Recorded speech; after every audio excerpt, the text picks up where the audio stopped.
தருணம் அப்படின்னு நினைக்கிறேன். பியாண்ட் பியாண்ட் கமெடியன் அவர் நடிச்ச படங்கள் அவ்வளோ அற்புதமா இருக்கும். 5 நிமிஷம் வந்தாலும் சரி, 50 நிமிஷம் வந்தாலும் சரி, காமெடிக்கு பஞ்சம் இல்லை அப்படின்னு சொல்லலாம். ஸ்மார்ட்டா இருக்கீங்க சார், பயங்கரமான கவுண்டர்ஸ் கொடுக்குறீங்க. அதெல்லாம் எப்படின்னு தெரியல. அதை தாண்டி நான் எழுதி வச்ச இன்ட்ரோலாம் வந்து அழிச்சிட்டேன். ஏன்னா இங்க சொன்னாங்க பாருங்க எக்ஸ்க்ளூசிவ் இன்ஃபர்மேஷன். நிறைய பேருக்கு தெய்வமா திகழ்ந்துட்டு இருக்கு. யோகி பாபு அவர்களை ஒரு சில வார்த்தைகள் பேசுமாறு கேட்டுக்கொள்கிறேன்.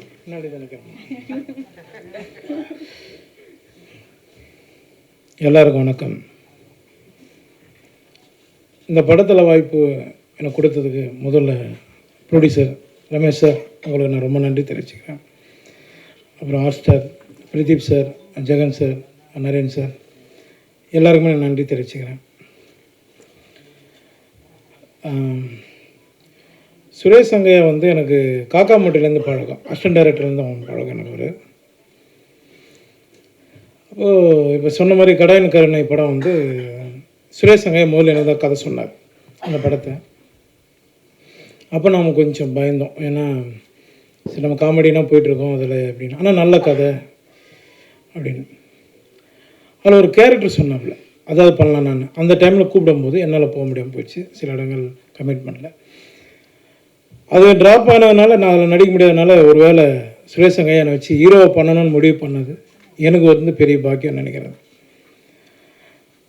ரொம்ப லைவான டைரக்டர்.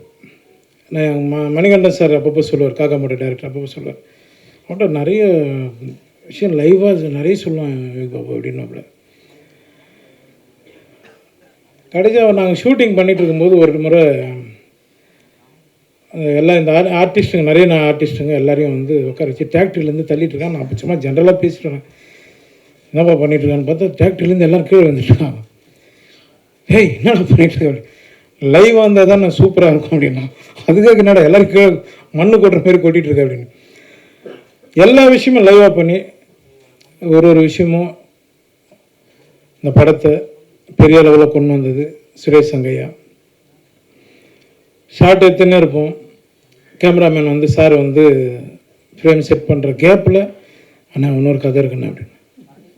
என்னப்பா அப்படின்னு, இதே முடியல போகணும் அப்படின்னு, கேளு அப்படின்னு அந்த 17 நிமிஷத்தில் ஒரு கதை சொல்லியிருக்காப்புல என்கிட்ட. அடுத்த படம் தான் பண்ணுறோம், ரமேஷ் சார் போய் போட்டுருவோம் போயிட்டு அப்படின்னு.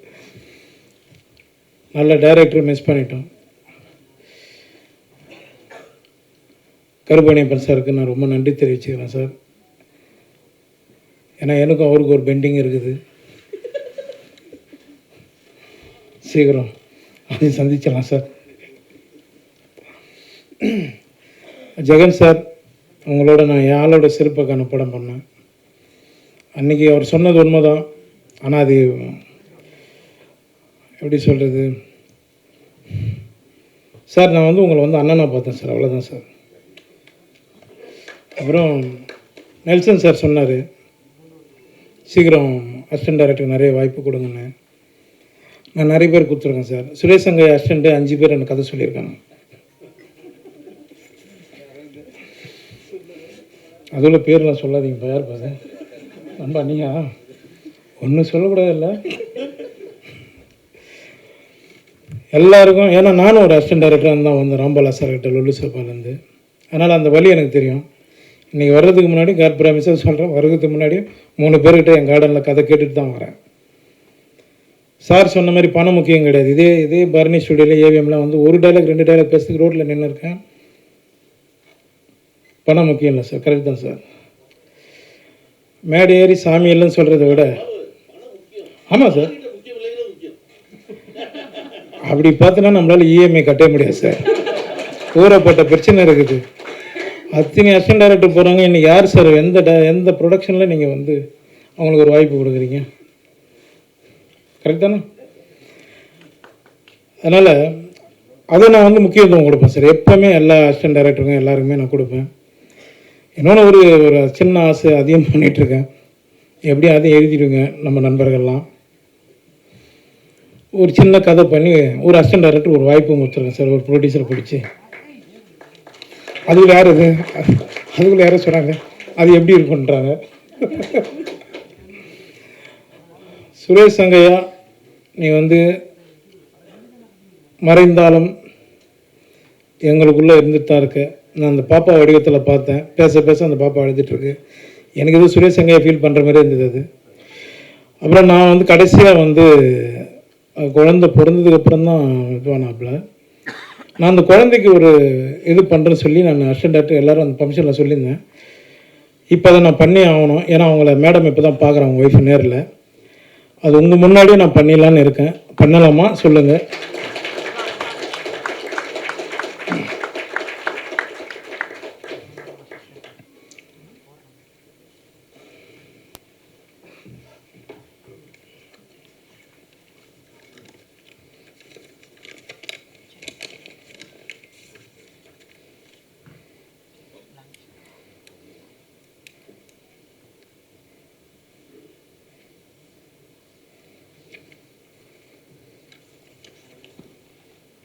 ஒரு செகண்ட், சாரி.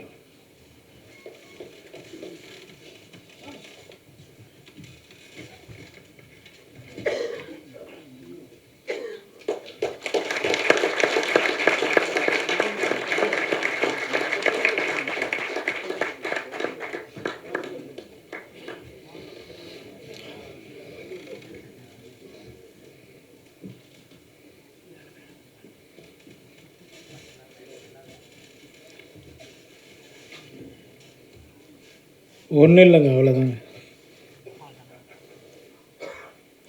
வாங்க, யார் ஒன்றால் வாங்க, நான் படம் பண்ணுறேன்.